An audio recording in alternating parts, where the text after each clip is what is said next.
আজি আমি তোমালোকৰ গণিত বিষয়ত থকা অধ্যায় 9 ত্ৰিকোণমিতিৰ কিছুমান প্ৰয়োগৰ ওপৰত আলোচনা কৰিম। অনুশীলনী আৰম্ভ কৰাৰ আগতে আমি ত্ৰিকোণমিতিৰ প্ৰয়োগ ক'ত কৰা হয় তাৰ বিষয়ে আলোচনা কৰিম। আমি আগৰ চেপ্টাৰত ত্ৰিকোণমিতি কি তাৰ ওপৰত আলোচনা কৰিছিলে। ত্ৰিকোণমিতি হৈছে গণিতৰ এটা বিষয় য'ত আমি ত্ৰিভুজৰ কোণ আৰু বাহুৰ সম্পৰ্কে আলোচনা কৰোঁ। আৰু ত্ৰিভুজটো কি আছিলে, আমাৰ এটা সমকোণী ত্ৰিভুজ আছিলে। এইটো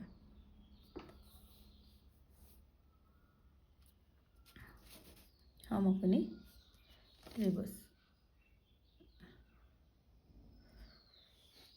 ইয়াত এইটো আমাৰ উলম্বভাৱে থকাটো আমি লম্ব। এইটো এটা যেনিবা এ বি চি এটা ত্ৰিভুজ। এইটো উলম্বভাৱে থকা বিপৰীত বাহুটো হৈছে আমাৰ অতিভুজ।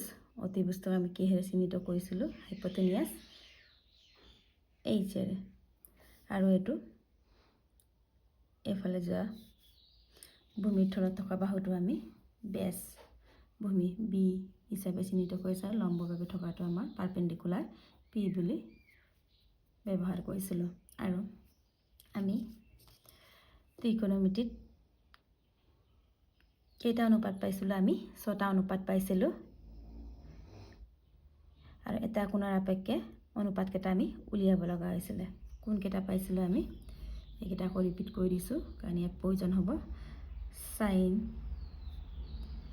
কছ, টেন, কচেক, চেক আৰু কট। এটা সাইন বুলি ক'লে আমাৰ কি আছিলে, সাইন হৈছে আমাৰ লম্ব বাই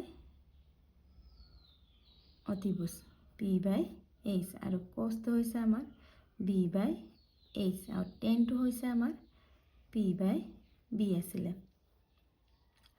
আৰু সাইনটো হৈছে কচেকৰ বিপৰীত উল্টা কৰিলে হ'ল, কিমান হ'ব এইচ বাই পি। আকৌ কছটো হৈছে চেকটো হৈছে কচৰ বিপৰীতটো এইচ বাই বি। আকৌ কটটো হৈছে টেনৰ বিপৰীত, টেন হৈছে আমাৰ পি বাই বি। তেনেহ'লে কি হ'ব আমাৰ কট হ'লে বি বাই পি। এইকেইটা আমি 6টা অনুপাত পাইছিলোঁ। আৰু কি পাইছিলোঁ আমি ইয়াত বিশেষকৈ আমাৰ বেছিকৈ 3টাৰ বেছি প্ৰয়োজন হ'ব ইয়াত, সাইন থিটা, কছ থিটা আৰু টেন থিটাৰ। আৰু আমি এটা তালিকাখনো পাইছিলোঁ। এই তালিকাখন হৈছে এইটো কি থাকে আমাৰ 0, 30, 45, 60 আৰু 90। এইটো কেনেদৰে আমি সহজভাৱে মনত ৰাখিব পাৰোঁ তাৰ বিষয়ে অলৰেডি আলোচনা কৰা হৈছে। তোমালোকে প্লে লিষ্টত গৈ চালে হ'ল। ইয়াত চোৱা সাইন 0, 30, 45, 60, 90 কি হয় 0, 1/2, 1/√2, √3/2, 1। ঠিক তেনেকৈ কছৰো 1, √3/2, 1/√2, 1/2, 0। টেনৰ 0, 1/√3, 1, √3 সংজ্ঞাবদ্ধ নহয়। কচেকৰ আকৌ 0ত কি হয়, সংজ্ঞাবদ্ধ নহয়। 32, 45/√2, 62/√3 আৰু 90ত 1। চেকআউট আকৌ 0, 1, 2/√3, 30ত 45/√2, 62 আৰু 90ত সংজ্ঞাবদ্ধ নহয়। কডৰ কি সংজ্ঞাবদ্ধ নহয়, √3, 1, 1/√3 আৰু 0। এই তালিকাখন অতি সহজে মনত ৰখা পদ্ধতিও মোৰ দিয়া আছে। বা যদি মনত ৰাখিব নোৱাৰে তোমালোকে ডাইৰেক্ট, কিছুমানৰ যদি মুখস্থ হৈ যায় বেছিয়ে ভাল কথা, ডাইৰেক্ট আমি বহাব পাৰোঁ। এইখিনি দৰকাৰ হ'ব। এতিয়া আমি ত্ৰিকোণমিতিৰ প্ৰয়োগ আদিম যুগৰ পৰাই আমাৰ ব্যৱহাৰ কৰা হয়। ত্ৰিকোণমিতিৰ এতিয়া কিছুমান ব্যৱহাৰ বা প্ৰয়োগ ক'ত আমি ব্যৱহাৰ কৰোঁ। ত্ৰিকোণমিতিৰ ব্যৱহাৰ 1 নম্বৰ ক'ত ব্যৱহাৰ কৰিছিলোঁ আমি, জ্যোতি বিজ্ঞানত। জ্যোতি বিজ্ঞানে আমি কি পৃথিৱীৰ গ্ৰহ আৰু নক্ষত্ৰবোৰ দূৰত্ব নিৰ্ণয় কৰিছিলে। কি নিৰ্ণয় কৰিছিলে, পৃথিৱীৰ গ্ৰহ আৰু নক্ষত্ৰ বোৰৰ দূৰত্ব নিৰ্ণয় কৰিছিলোঁ জ্যোতিৰ্বিজ্ঞানত। 2 নম্বৰ আকৌ আমি জিঅ'গ্ৰাফিটো ব্যৱহাৰ কৰোঁ। ভূগোল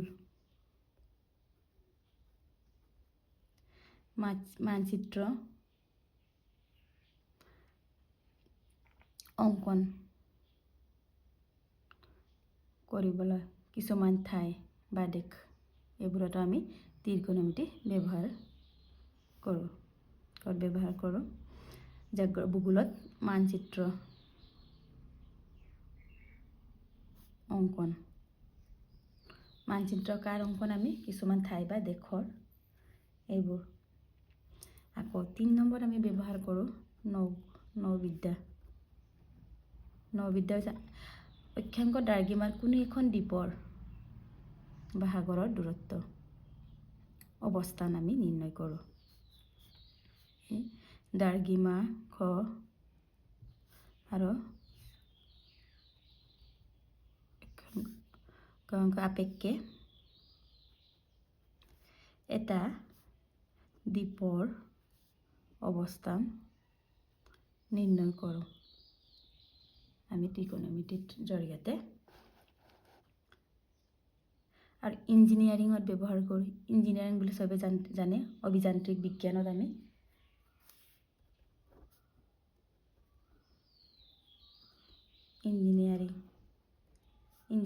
ইঞ্জিনিয়াৰিং বুলি ক'লে সকলোৱে চিনিয়ে পায় বা জানেই, ঘৰৰ মানচিত্ৰ অংকন কৰিবলৈ মেকানিকেল আৰু চিভিলত বেছিকৈ প্ৰয়োজন হয়। আৰ্কিটেকচাৰ এইবোৰত আমাৰ ব্যৱহাৰ কৰা হয়। এতিয়া ভৌতিক বিজ্ঞানতো আমি ব্যৱহাৰ কৰোঁ।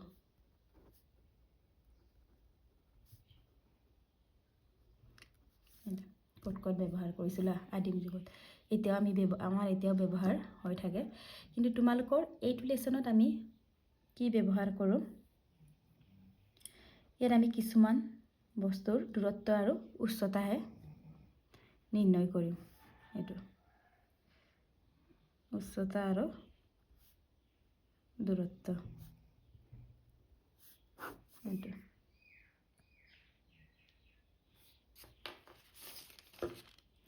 ইয়াত চোৱা, ইয়াত বিশেষকৈ আমি ত্ৰিকোণমিতি কিছুমান প্ৰয়োগ অধ্যায়ত আমি ব্যৱহাৰ কৰিবলৈ তোমালোকে কিছুমান বস্তু জানিব লাগিব। 1 নম্বৰ হৈছে নিৰীক্ষণ ৰেখা, 2 নম্বৰ অনুভূমিক সমতল, 3 নম্বৰ উত্থন কোণ, 4 নম্বৰ হৈছে পতন কোণ। এইটো এতিয়া চোৱা, নিৰীক্ষণ কোণ, অনুভূমিক উত্থন কোণ, পতন কোণ কি হয় আমি তাৰ ওপৰত আলোচনা কৰিম। ইয়াত চোৱা, এইটো আমাৰ এটা অমতল আমি আঁকিছোঁ। আৰু ইয়াত যেনিবা আমাৰ এটা পৰ্যবেক্ষক বা মানুহ এজন থিয় হৈছে, যেনিবা ৰাম বুলিয়ে ধৰিছোঁ। ইয়াত আমাৰ ল'ৰা এটা থিয় হৈ আছে বা নাম দিছোঁ আমি ৰাম, বা পৰ্যবেক্ষক কোনোবা এজন থিয় হৈ আছে যেনিবা। এইটো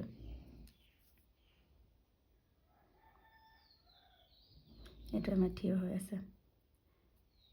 এইটো আমাৰ অমতলখন। এই পৰ্যবেক্ষণখনে বা ল'ৰাজনে এটা বিন্দুলৈ নিৰীক্ষণ কৰি আছে। এইটো বিন্দুলৈ চাই আছে, এইটো বা নিৰীক্ষণ কৰি আছে। এইটো তেতিয়া কি হ'ব, নিৰীক্ষণ কোণ। আৰু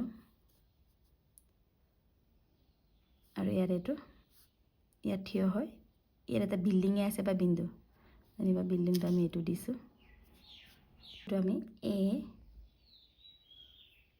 B আৰু এইটো C।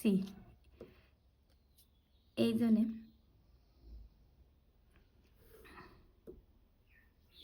বা নামাকৰণ নকৰিলেও হয়, এই বিন্দুলৈ নিৰীক্ষণ কৰি আছে আৰু বিল্ডিংটো আমাৰ এইটো এটা বিল্ডিং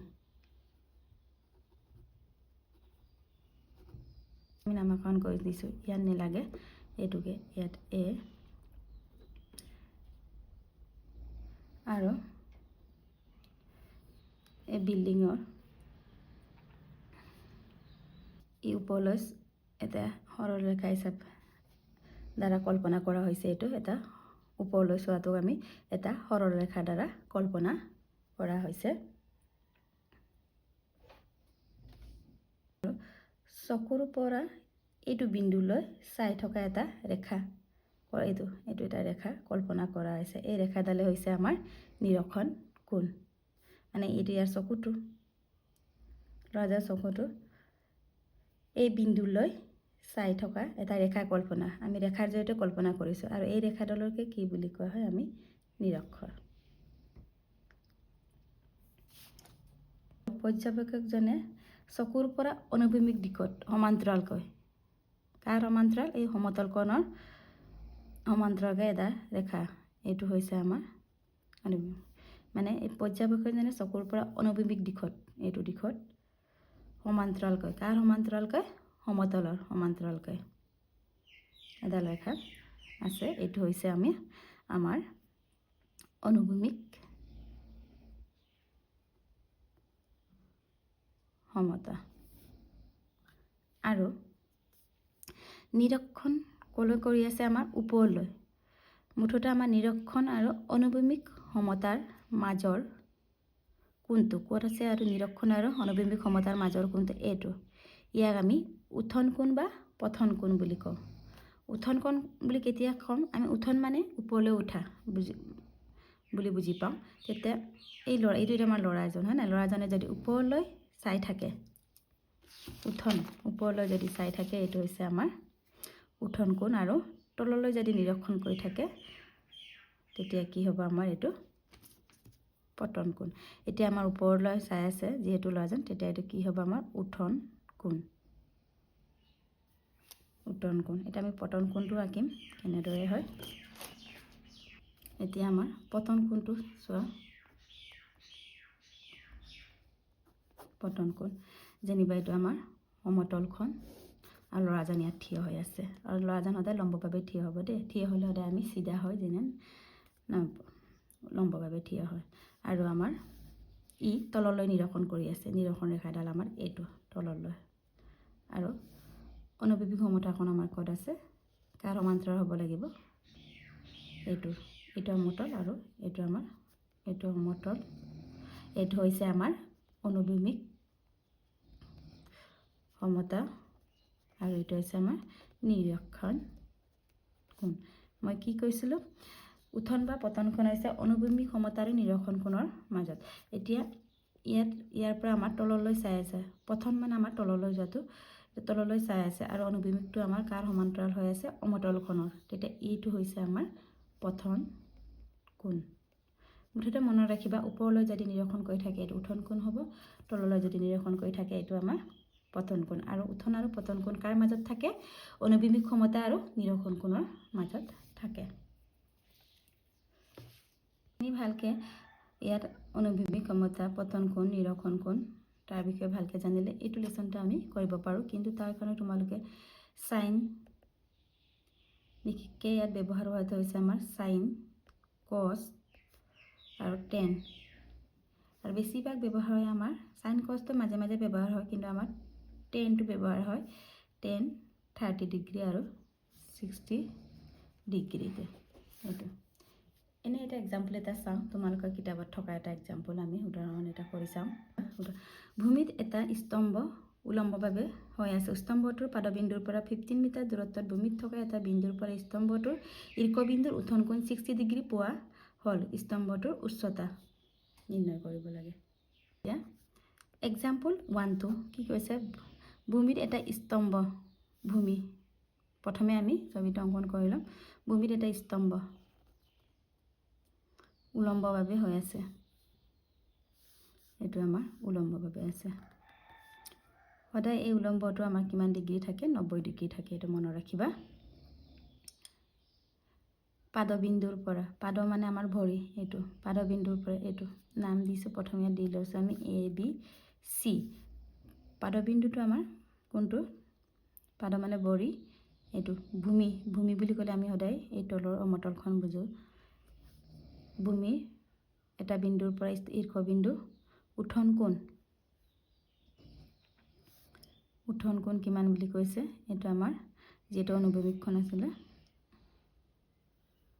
উঠন কোণ কিমান কৈছে? 60 ডিগ্ৰী, 60 ডিগ্ৰী। আৰু স্তম্ভটো পাদবিন্দুৰ পৰা 15 মিটাৰ দূৰত্বত ভূমিত ফিবিছে। এইটো আমাৰ বহিতলটো মানে পাদবিন্দুটো 15 মিটাৰ দূৰত্বত আছে বুলি কৈছে। কি উলিয়াব লাগে? স্তম্ভটোৰ উচ্চতা। স্তম্ভটো আমাৰ এইটো নহয় জানো? ইয়াৰ উচ্চতাটো কোনটো? আমি এইটো উচ্চতা, উলম্বভাৱে থকাটো সদায় উচ্চতা হয়, এইটো আমাৰ উলিয়াব লাগে। তেতিয়া চোৱা, উচ্চতা দিয়া আছে, উচ্চতাটো যেনিবা উচ্চতা উলিয়াব লাগে আৰু ভূমি দিয়া আছে। তেনেহ'লে আমাৰ উচ্চতা আৰু ভূমিৰ মাজৰ কি সম্পৰ্ক আছিলে? মানে P/B টো কাৰ হয়? P মানে লম্ব পাৰপেণ্ডিকুলাৰ উচ্চতা আৰু B মানে হৈছে আমাৰ ভূমি, এইটো হৈছিলে আমাৰ 10ৰ লগত। তেনেহ'লে কোনটো আমি প্ৰয়োগ কৰি উলিয়াম? এইটো 10। এতিয়া আমাৰ কি দিয়া আছে আমি ইয়াত লিখি লওঁ, বা 10ও ব্যৱহাৰ কৰিব পাৰোঁ বা কটো ব্যৱহাৰ কৰোঁ আমি, একেই কথা। কট এটা মানে B/P, তোমালোকে যিকোনো এটা ব্যৱহাৰ কৰিলে হ'ল। এইটো আমি এটা চিত্ৰ এটা অংকন কৰিলে সমস্যাটো বুজিবলৈ AB স্তম্ভটো নিৰ্দেশ কৰে, আৰু স্তম্ভৰ পৰা বিন্দুটোৰ পৰা BC লৈ কিমান আছে আমাৰ এটা উঠন কোণ, কোনটো? ACB। আৰু এতিয়া কি আছে? ধৰো BC টো কিমান দিয়া আছে আমাৰ? 15 মিটাৰ, মানে 15 মিটাৰ স্তম্ভটোৰ পৰা পাদবিন্দুৰ দূৰত্বৰ ভূমি কিমান? 15 মিটাৰ। AB টো আমি কি ধৰিছোঁ? উচ্চতা, এইটো আমাক উলিয়াব লাগে। আৰু কোণ B টো আমাৰ কিমান ডিগ্ৰী? 90 ডিগ্ৰী। আৰু কোণ C আমাৰ 60 ডিগ্ৰী।